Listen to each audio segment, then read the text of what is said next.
Welcome to the Techmeme Ride Home for Wednesday, June 29th, 2022. I'm Brian McCullough. Today, I joke that it's Groundhog Day, but if you're a crypto billionaire, you probably want the repetition to end as much as anybody at this point. Wait, is TikTok suddenly in trouble with the U.S. government again? A new line of chips from ARM, Sony wants to play to PC gamers, and why Netflix doling out Stranger Things in portions is one of the biggest experiments being run in Hollywood right now. Here's what you missed today in the world of tech. Groundhog Day. Sources are saying a British Virgin Islands court has ordered the liquidation of Singapore-based Three Arrows Capital. It actually did so on June 27th. So in classic market crisis fashion, as some of the lending coins have blown up, basically due to bank runs, now the contagion has taken down a major hedge fund player, and I guess their counterparties are also in danger as well. Speaking of counterparties, I don't know if we mentioned them, but CoinFlex is a crypto exchange, and they froze withdrawals recently, and they now say that they plan to issue up to 47 million, what they're calling recovery value USD tokens, offering a 20% annual return to those who purchase them, all in order to pay, or repay, I should say, a $47 million debt.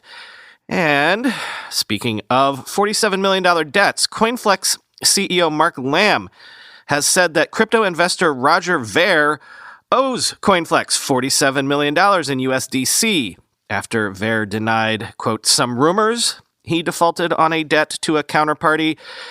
Counterparties, contagion, risk. Yes, I say Groundhog Day because this all keeps rolling on, but billion here, billion there. This is real money, people. And speaking of longtime crypto whales like Roger Ver, Forbes estimates the top 16 crypto billionaires lost more than $59 billion between March and June, led by Binance's CZ, as retail investors suffer heavy losses amid the rout, quoting the New York Times. The combined fortunes of the 16 richest crypto billionaires exceeded $135 billion in March, Forbes estimated.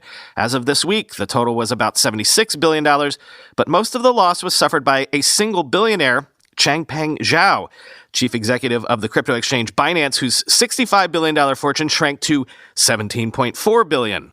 Cameron and Tyler Winklevoss, whose wealth stood at $4 billion apiece before the crash, were each worth $3.3 billion this week, according to Forbes.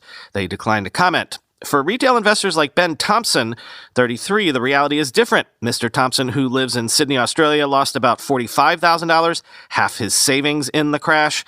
He had dabbled in crypto since 2018 and planned to use the money to open a brewery. A lot of people who seemed quite reputable had a lot of confidence, Mr. Thompson said. The smaller people get taken advantage of, end quote. Yeah, one of the things I keep hearing around the current crypto winter that has really resonated with me is this notion. You know how one of the advantages to Web3 that folks like Chris Dixon, when he was on this very podcast, in fact, tout, is the idea of that in Web3, users have skin in the game. Users have a tangible stake in the communities and products being built. But look, starting a company and building a product people love is hard enough. Normally, if your product fails, that concerns you and your investors, but not necessarily your customers. Your product just goes away. Traditionally, your users don't also take a financial hit along with you. How much harder is it to build products people love in a space where your earliest adopters, your first customers, face financial ruin along with you?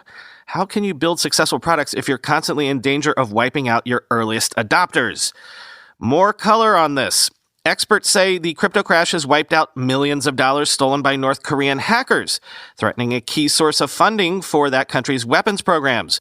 Quoting Reuters, the sudden plunge in crypto values, which started in May amid a broader economic slowdown, complicates Pyongyang's ability to cash in on that and other heists, and may affect how it plans to fund its weapons programs, two South Korean government sources said. The sources declined to be named because of the sensitivity of the matter. It comes as North Korea tests a record number of missiles, which the Korea Institute for Defense Analysis in Seoul estimates to have cost as much as $620 million so far this year, and prepares to resume nuclear testing amid an economic crisis.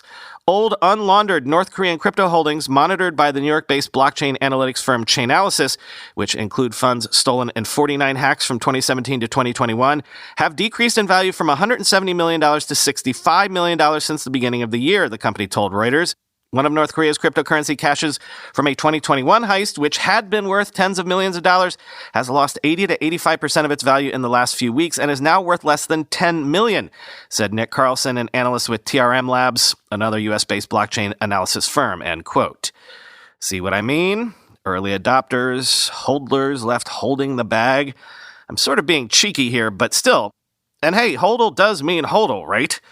Word today from public filings that MicroStrategy, that company that started buying Bitcoin at the beginning of this last crypto run to hold on its balance sheet, tripled down and purchased 480 new Bitcoin at an average of $20,817 per coin from May 3rd to June 28th, thereby bringing its total holdings now to around 130,000 Bitcoin acquired for $3.98 billion, or dollar cost average of $30,664 each.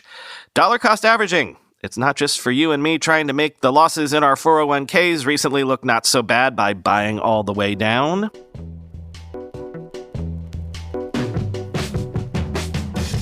I thought we were done with this, but maybe we're not.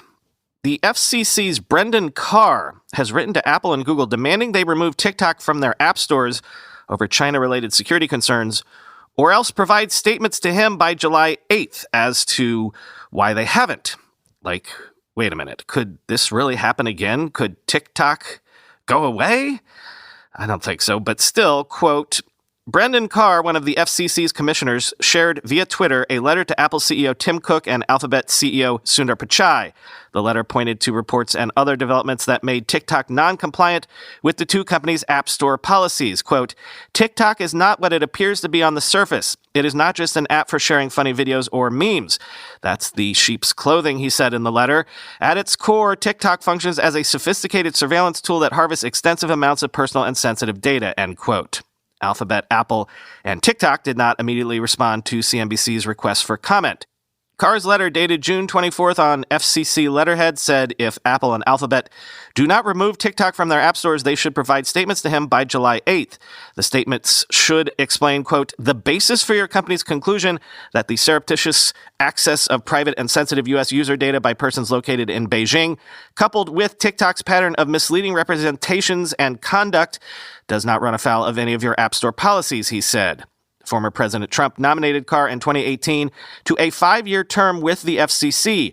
The Senate confirmed in December that the commission's chair, Jessica Rosenworcel, would stay on for another 5-year term. Carr's letter cited a BuzzFeed News report from earlier in the month that said recordings of TikTok employee statements indicated engineers in China had access to U.S. data between September 2021 and January 2022, end quote.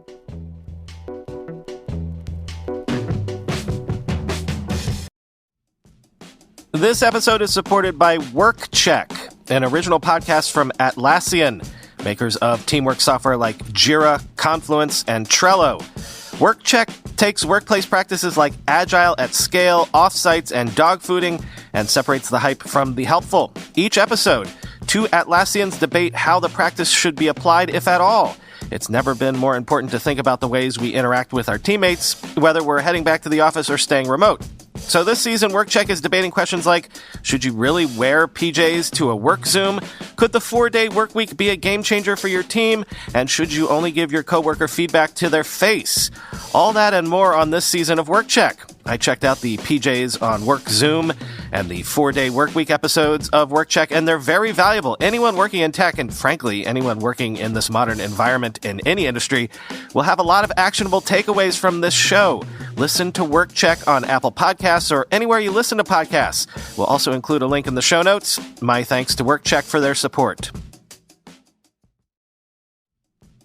Constant Contact is a digital marketing platform that helps small businesses and nonprofits of all sizes build, grow, and succeed. With email marketing, contact management, industry-leading list growth tools, social media ads, and more, Constant Contact helps small businesses connect with customers, find new ones, and sell online, all from one easy-to-use platform. They've been trusted by millions of businesses to help improve their marketing. With a 97% deliverability rate, you can rest assured that your customers and potential customers are getting the right message at the right time. With a simple interface, Constant Contact's easy-to-use platform makes contact management easier than ever. Their list growth tools help you find a bigger audience fast Lead generation landing pages, text to join, and social media ads are proven to grow your list and drive engagement with your brand. With thousands of integrations, you can sync Constant Contact's tools with the tools you're already using. Powerful automation tools help you send the right message to the right person at the right time, every time.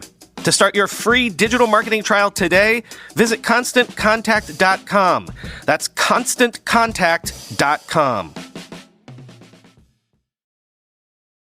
ARM has unveiled new mobile ARM v9 CPUs with improved performance and new GPUs, including the flagship Immortalis G715, its first with hardware-enabled ray tracing, quoting Android Authority.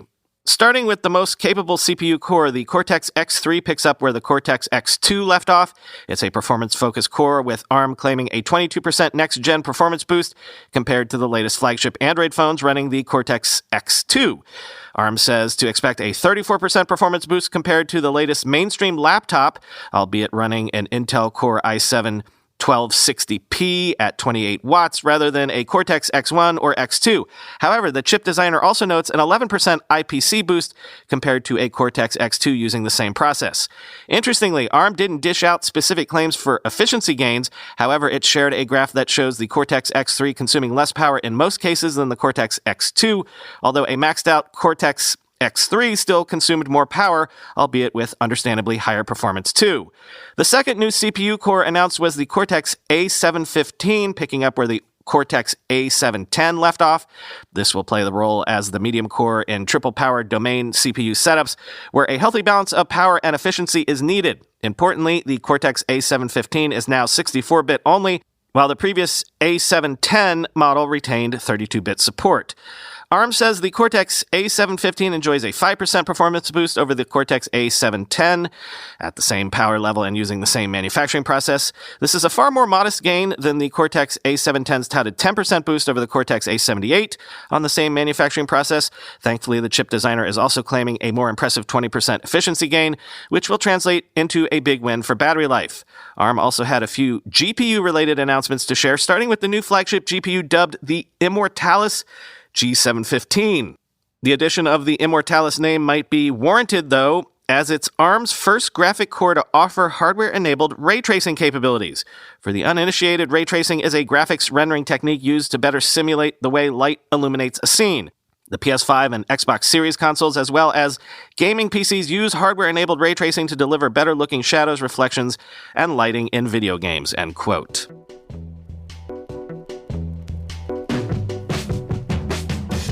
Speaking of, Sony has launched Endzone, a brand of gaming devices aimed at PC gamers, but with tight PS5 integration, starting with 4K and 1080p 27-inch monitors and 3 headsets, quoting the Washington Post. We are entering the gaming gear industry with monitors and headsets at an exciting time since gaming and esports have gotten even more popular over the last few years. Kazuo Key, Sony president of home entertainment and sound products, told the Washington Post, "We are leveraging Sony's high-quality display and audio technologies to deliver products that will allow gamers to immerse themselves into their gaming world," end quote. The name of the brand, Key said, is meant to refer to the immersive feeling gamers experience when they are, quote, in the zone. Admitted latecomers to the PC gaming market, Sony plans to win players over through competitively priced products.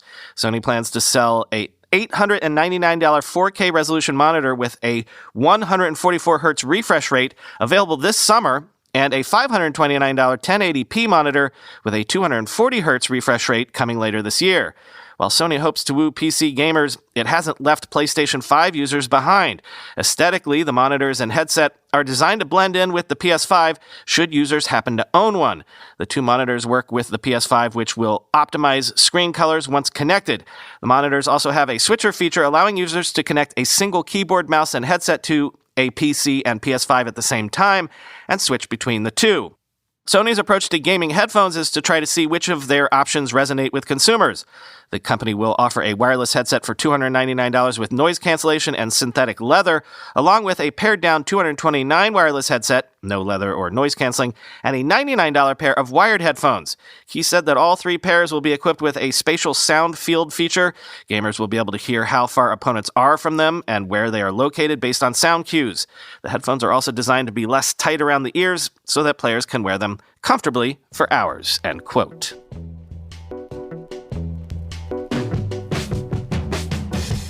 Finally today, we know that Netflix has broken a lot of its long-standing shibboleths as it tries to face up to hitting a brick wall in terms of growth. But aside from adding ads, have you noticed that Netflix didn't release Stranger Things all in one go? Is it over for their traditional binge-watching model? Well, Peter Kafka and Ronnie Mola say this may be the most meaningful experiment Netflix is running because of what it says about Netflix's changing strategy. Quote, "New data shows that Netflix subscribers are more likely to bail on the subscription service in the first month than are subscribers of any of its streaming competitors. That's a new development, and it syncs with Netflix's stunning news this spring that it lost 200,000 subscribers in the first 3 months of the year and expects to lose another 2 million in the second quarter of the year. The data that suggests what kind of problem Netflix is facing comes to Recode via Antenna, a research service that tracks consumer spending on subscription services. And it shows that by the end of April, 23% of Americans who signed up for Netflix had dropped the service within a month. That's more new subscriber cancellations than any other competitive service Antenna tracks, including the likes of Apple TV Plus and HBO Max, which used to have higher early churn numbers but have recently improved them. And so, breaking with long Netflix tradition, in the case of a few high-profile shows like Ozark, it has released the newest season in 2 chunks, spaced months apart. It's doing the same thing for the new season of Stranger Things. The first 7 episodes came out on May 27th, but the last 2 won't come out until this Friday, July 1st. That is, if you want to see all of Stranger Things Season 4 right away, you need to subscribe to Netflix for at least 2 months and likely for 3. You can see the logic for that in the chart of Antenna data in this piece, which tracks the churn of video subscribers who have signed up in the last 3 months. In this one, you can see that Netflix performs in the middle of the pack of its peers, which tend to release 1 new episode of a hit show every week. If Netflix can hang on to subscribers for a little bit longer, its relative performance improves. The best news for Netflix, which still has some 220 million subscribers, much more than any competitor, is that the longer someone subscribes to Netflix, the more likely they are to keep subscribing. The company's lifetime churn rate remains better than anyone else, though it has gone up in recent months as well. But hanging on to older subscribers won't help Netflix that much if it can't keep its new ones. And it needs new ones to keep investors at bay. Netflix was worth nearly $300 billion last fall. Now it's worth $84 billion. And that number could keep falling if Wall Street thinks its growth days are over. There's no single magic bullet for that, and the task may get even tougher if a recession forces consumers to cut back on entertainment spending and perhaps spend more time watching free entertainment options like TikTok, end quote.